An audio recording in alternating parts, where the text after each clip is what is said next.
Hey friends, welcome back, or welcome if you are new. My name is Meli. I read 6 books in the month of February. Let's go through my ratings and reviews of each one. Up first, we have The Path to Loving Him by Megan Quinn. This was a cute rom-com. It had funny banter, forced proximity. He was her boss and her landlord at the same time. I listened to this on audio, which I would definitely recommend if you're an audiobook girly, because I loved the voices and the way that they sound. I felt like it fit the characters perfectly. She basically comes into town for a job interview. She had recently lived near this town and this school, and she was trying to get a job as an assistant baseball coach because she actually ended up raising her younger brother all on her own. He ended up going pro because of it. She loves coaching baseball. She's obsessed with it. She comes back to her hometown in the same school that her brother went to, where she helped him become as good as he was growing up, because they had a very toxic family and background, and so she was basically her brother's caregiver. When she comes back for this position, she ends up seeing the head coach at a bar. He doesn't remember her, but she remembers him. She doesn't tell him why she's there either. They end up having a one-night stand. This is not a spoiler. This literally happens in like the first or second chapter, and that's where the spice starts. I will say the spice in this book was so much more than what I expected. It starts in chapter 2 and it literally does not stop. The one thing I will say about this couple is they cannot keep their hands off of each other. The dirty talk goes both ways. She loves to talk dirty, he loves to talk dirty, but they literally cannot keep their hands off of each other. They're obsessed with each other. He hates the fact that somebody is being hired to be his assistant, but he has no idea who they are. She knows that it's going to be her, but doesn't realize that it's her at the time that they have this one night stand. She finds out a couple days later, but still does not tell him. They never speak until she shows up to move into her house, having no idea that it is his attic and he is going to be her landlord. So now you have forced proximity, where she just moved her entire life for this position.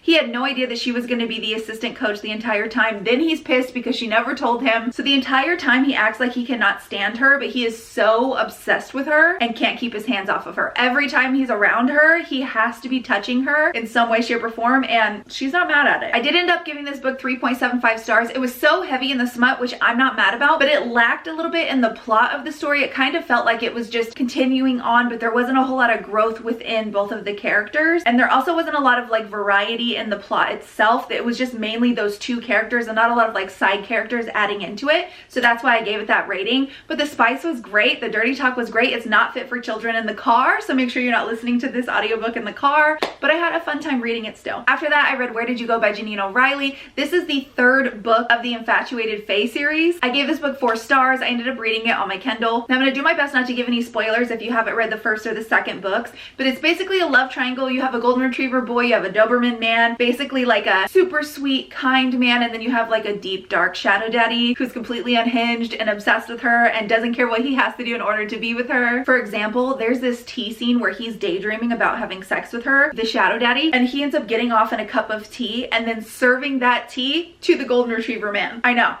Fucking unhinged. What I like about Janine O'Reilly's books the most is like at the end of every book, it almost has a thriller aspect, because there's always some sort of twist that's happening within the book with the characters that you don't really see coming. Now I knew what happened at the end of this book in some way, shape, or form was gonna happen with either one of them. I just had no idea it was gonna end the way that it ended, and then we were left with like this little teaser. But luckily the next book comes out I believe in June of this year, so we don't have a super long time to finish up the series, because the cliffhanger left me like excuse me. And Janine did just release the blurb for book 4, and it's going exactly in the direction I thought it was going in, and I cannot wait to finish up this series. Then I ventured into some personal development and I read The Let Them Theory by Mel Robbins. I'm a Mel Robbins stan. I love her, and this book was incredible. I listened to it on audio. It was the perfect reminder for me as somebody who has anxiety, and the entire premise around it is basically let them be or act or feel however they're going to feel, and let you decide whatever you need to do for yourself. So often we stress about things that we have no control over, like other people's emotions or the way that they react or the way that they feel about us, and in reality we only have control over the things that we do, the way that we feel, the way that we act. And so it's a way of kind of like releasing that burden of feeling like you have to people please everyone, feeling like you have to make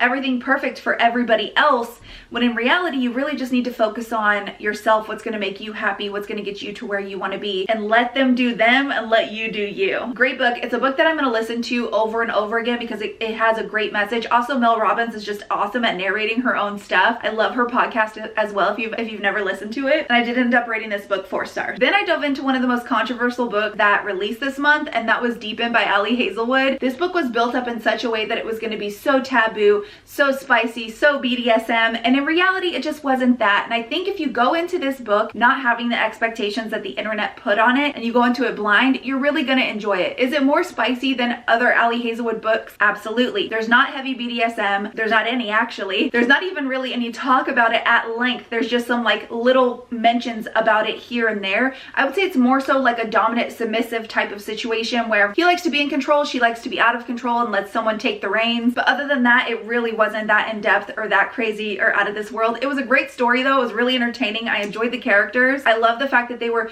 a competitive swimmer and a competitive diver, because it's just something I haven't seen in the sports realm before. I did it in audio as well because he has an accent. I think he was like Swedish or something like that, and so he has an accent in the audiobook, and I absolutely loved it, and I ended up giving that book 4 stars. After that, I was going on a plane. I decided to listen to an audiobook, and that ended up being Essentialism. This entire book is basically about learning how to prioritize the things that you do or the things that you feel like you're responsible for in your life. This was also personal development. I normally don't do two personal development books in a month, but I think I just want to get my shit together in like an extra way, and so I have been lately. But the entire purpose of that is like basically taking a catalog of everything that you do in your life, everything you feel like is necessary that you do, and determining what is actually necessary for you to do and not necessary for you to do, determining what your actual priorities are that you need to do in your life to get to where you want to be, and getting rid of the noise. It was like a great reminder book. I will say though, I feel like it was a little long. If it was going to be that long, it could have included like some other aspects of what that looks like in play in real life. So I ended up giving this book a 3.5 stars, but it is a good read if you're somebody who's feeling like overwhelmed with everything that is on your plate in your life. It's a short book and a quick read. Finally, we reached my favorite read of the month, and it was the last read that I had this month, and it was Funny Story by Emily Henry. I'm not a big Emily Henry girl. In fact, the only other book that she's written that I've actually liked was Beach Read, and that was like, it was an okay book. It was a good read, but it wasn't a great read for me. This book though was such a fun read. I was hooked by like the second page. It didn't take long for me to get into it. Not a lot of spice at all in this book, but there's tension and yearning and